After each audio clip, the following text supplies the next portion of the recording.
c'est sûr. Il ne le croira pas.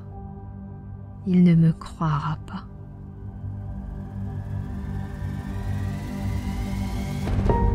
Dans quelques années, je lui dirai que le monde était arrêté, qu'il n'y avait personne sur les plages en plein été, qu'il n'y avait plus d'avions dans le ciel. Je lui dirai qu'on ne voyait pas d'enfants dans les écoles. Je lui dirai qu'on ne pouvait plus se serrer la main, qu'on ne pouvait plus embrasser ses proches, ni même aller les voir. Je lui dirai qu'on nous a interdit de sortir. On devait rester loin des autres pour le bien de tous, pour la santé de tous. Je lui dirai que le monde, tel que je l'ai connu, était révolu.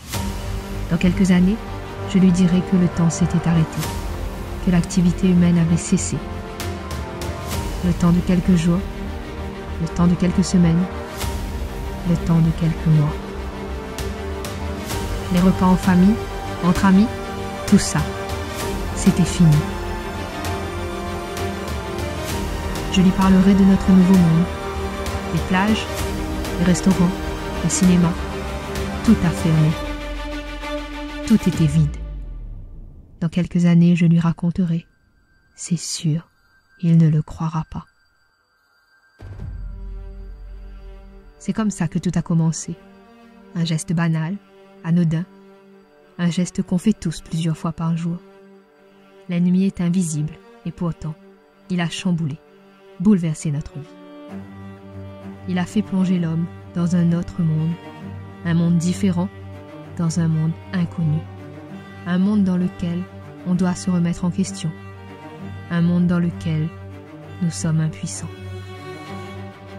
Bienvenue dans une nouvelle ère, et pour la première fois dans le monde moderne, nous sommes confinés chez nous. Nous ne sommes plus libres. Et c'est là que nous avons compris qu'avant,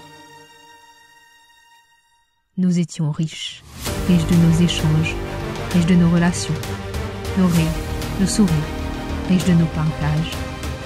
Nous avions le droit de nous regrouper. Nous pouvions être ensemble. Nous pouvions manger ensemble, partager un repas, jouer de la musique ensemble.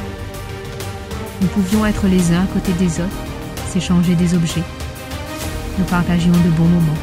Nous avions le droit d'aller à la plage ensemble, de pique-niquer, de contempler le coucher du soleil ensemble.